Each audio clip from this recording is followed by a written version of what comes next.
played Monopoly, I presume. At the beginning, everyone has the same amount of money.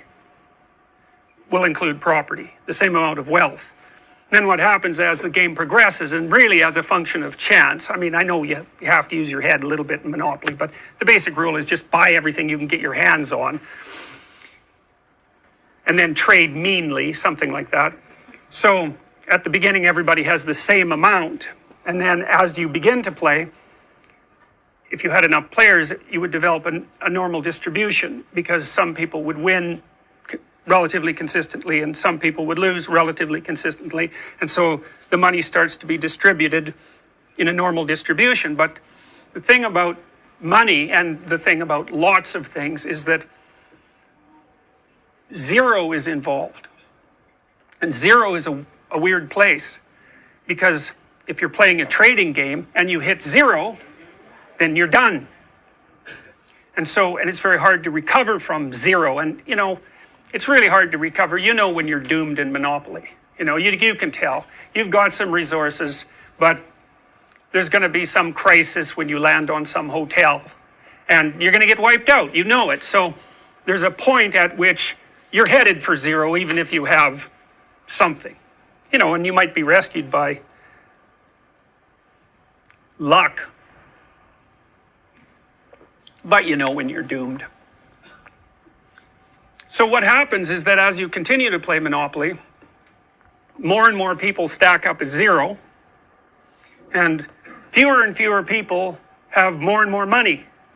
And when the game is over, everyone has nothing except one person, and they have all of it. Now, the funny thing about that is that, in some sense, that's how trading games work. You might wonder why there is inequality in a society.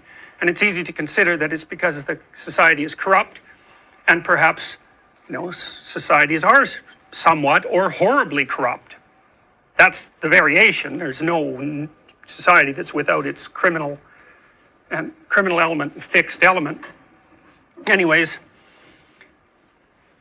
trading games tend to produce a Pareto distribution so that very many people have very little, and a tiny minority have a tremendous amount.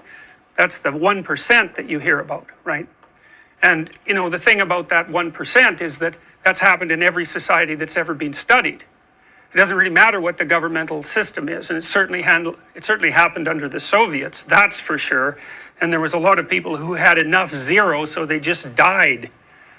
So, the utopian dream was completely unimplementable for a variety of very complex reasons. One is that it's very hard to fight against that distribution pattern when people are trading, because mere statistics will do that. And then there's other things and I should tell you as well that the Pareto distribution governs a lot of things. So, if you look at books, if I remember properly, last year there was something like 1 million English language books published.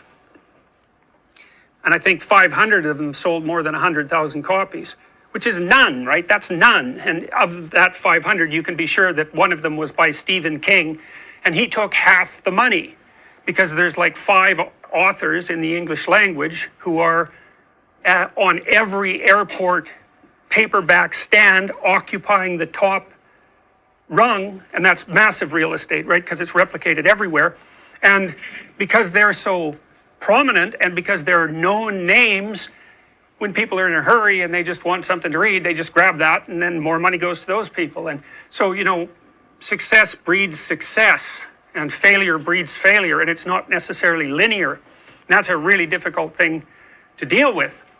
And it's hard on societies, because one of the things we do know is that, as you stretch out the inequality, you make men, particularly on the lower end of the distribution, more and more likely to be aggressive. It's sort of like, imagine every man has a threshold for violence. And status is important to men. Not that it's not important to women, but it's a different kind of status. Status is important to men because it's one of the things that makes them marketable as partners to women. So it actually turns out to be quite important to men. The men tend to compete with one another for status, hierarchy position. And in a really unequal society, if you're like a low rung guy, then, and you don't have any opportunity to rise because the society isn't structured so that there's mobility, then the more aggressive guys tend to turn to criminality. And, and so you could say there's a threshold for criminality, and the more inequality pressure you put on a particular area, geographic or political area, the more inequality pressure you put on it, the more men slip past that threshold and into criminality. And, there's been pretty good studies done of drug gang in Chicago. That was the best one. A sociologist actually went and hung out with the drug gang he got into it. I guess the drug gang leader was, I wouldn't say necessarily narcissistic, but that might be a reasonable way of thinking about it. And he was kind of happy with the idea of maybe being the subject of a book. And so this guy was able to associate with them, got to know them quite well. And then the housing project in which the gang was housed was slated for demolition, and the gang broke up. And he got the books, because they kept books.